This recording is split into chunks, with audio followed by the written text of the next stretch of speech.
xaw a jaaxal la mais li ci am ba des daal mooy on verra dans tous les cas. weten si boobu tamit foofu lay mujj rek waaye Thioune. Finalement Christa Linan daal di nay confirmer ab dette dissimulée ci mim réew waaye taxul mu fay coow li de ndax tey la coow li gën di guru ci mim réew avec beaucoup d'interrogations. Beaucoup d'interrogations façon lii waral lii mooy la conférence de presse bi gouvernement bi defoon. bi mu defoon su ma juumlee septembre 2024. oui le 26 septembre 2024. voilà xam nga conférence de presse boobu il faut ñu xam conférence de presse boobu obligation la ci gouvernement bi est-ce que xam nga loolu. dafa waroon. mais quand je dis obligation la mooy. rapport bii ñuy wax. rapport bi wax situation des finances publiques obligation la ci réewum Sénégal. te dinaa la wax nan la nekk obligation parce que te yow boo nekkoon président. amoo choix da nga ko war a def. dafa am benn loi bu ñu voté en 2012 loi boobu mu ngi tudd loi portant sur le code de transparence dans la gestion des finances publiques c'est une loi de 2012. loi boobu lu wax mooy précisément le 27 décembre 2012 daf ne. heure boo xamee ne Sénégal am na président bu bees maanaam nouveau mandat présidentiel la ñetti weer après dañu war a def lu ñuy tuddee la situation des finances publiques mu ngi nii dans les 3 mois suivants chaque nouveau mandat présidentiel la situation globale des finances publiques et en particulier la situation du budget de l'État et de son endettement fait l'objet d'un rapport préparé par le gouvernement. Ce rapport, audité par la Cour des comptes, est publié dans les délais de 3 mois suivants. C'est-à-dire que diggante 6 mois war na mën a gouvernement boobu bu mu faloo bu président bi faloo wala mu faluwaat si 6 mois yooyu war na def ñetti weer après bu mu nommé gouvernement bi mu def rapport ci li ma la wax ñetti weer plus tard mu publier ko donc 6 mois audit plus publication. gisuñu ko woon ci jamonoy Abdoulaye Wade ak Macky Sall. non jamono Abdoulaye Wade mënul lay parce que décembre 2012 la. waaw. yaa ngi dégg Macky Sall dafa gagné réew mi avril 2012. oui. ñu voté loi bi avril mai juin décembre 2012 le 27 ñu voté loi boobu nga xam ne moom mooy c'est la loi portant sur la situation des finances publiques. les finances publiques. d'accord kon encore soo koy appliqué. ci jamonoy en 2019 nga ko war a appliqué. maanaam jamonoy président Macky Sall. 2019 la waroon commencé am. bu tax amul. léegi loolu moo xamoo ko. ma laaj ko Macky. laaj ko parce que yoon moo ne dañu war a dresser un rapport sur la situation waxul suñu la réélire déedéet. après nouveau mandat présidentiel.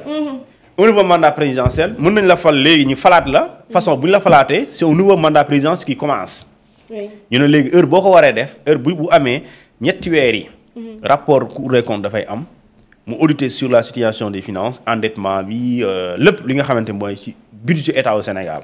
ci période boobu soo paree ñetti weer yooyu comme li IGF def ministère des finances après Cour des comptes daal di ko tënk confirmer ko wala certifier ko ñu publier ko léegi diggante boobu noonu dañ ne après boo defee rapport bi 3 mois plus tard on publie le rapport.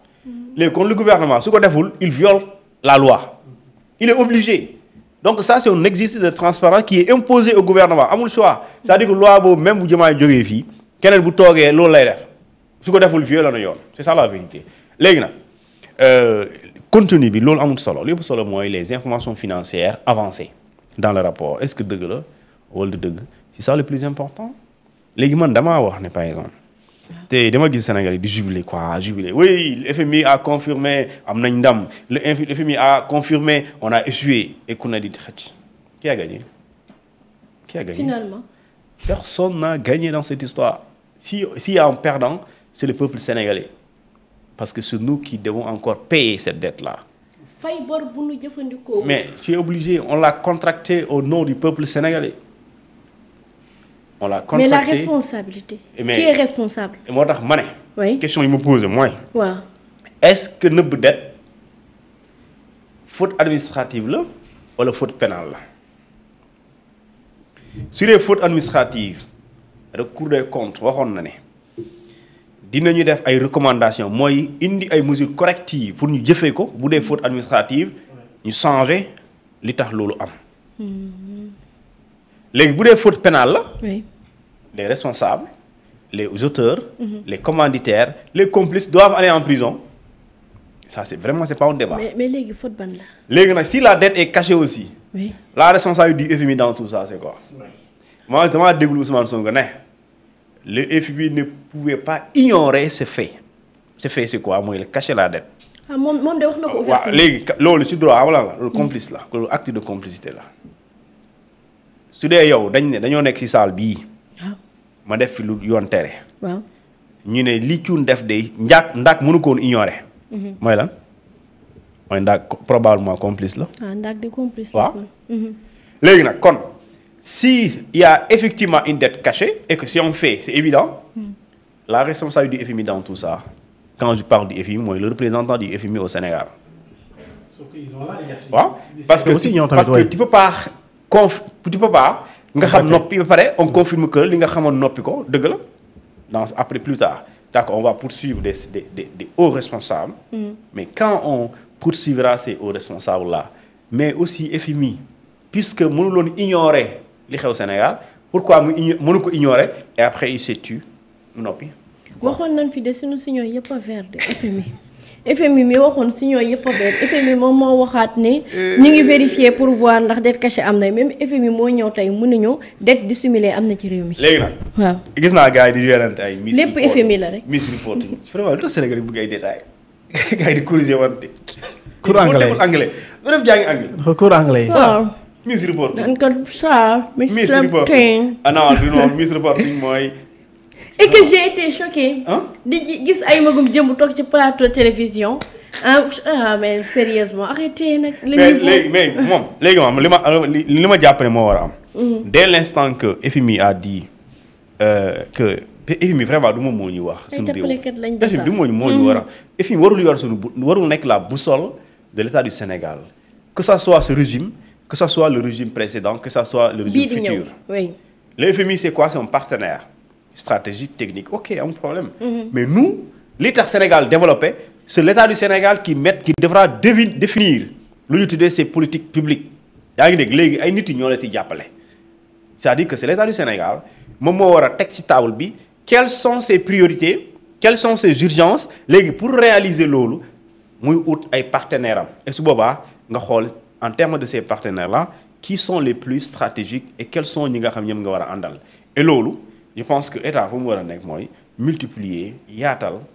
yokku ñi nga xam ne ñoom ñooy ñii di investisseurs yi pour ne pas dire les partenaires par exemple gis naa mars 2025 par exemple mu am 4 projets de loi yoo xamante ni c'est des projets de loi yi permettent état au Sénégal mu adhérer dans des banques d'investissement par exemple banque asiatique banque chinoise ak benn banque africaine pour que li nga xamante moom mooy wàllum financement développement ñu bokk ci ba pare su boobaa ñooy banque mën a am possibilité wala Sénégal am possibilité ñu financer seeni gros projet loolu moo am solo parce que gis nga FMI par exemple ci mois de juin bi oui le FMI a financé le plan de redressement économique et social bu Tchad FMI te da nga jàpp ne FMI bu lay financer da lay financer rek waaw jox naa la 1000 milliards allez-y.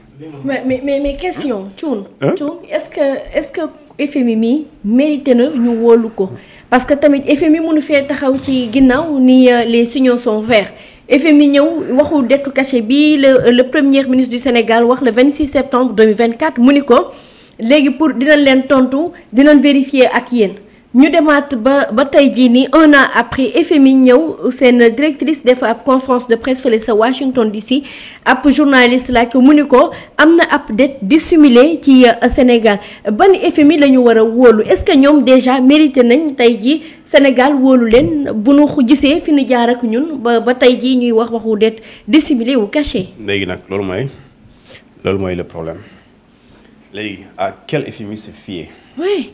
À quel FMI se fier? Le même FMI, c'est celui qui a été là avec le régime, bi accusé d'avoir caché une dette.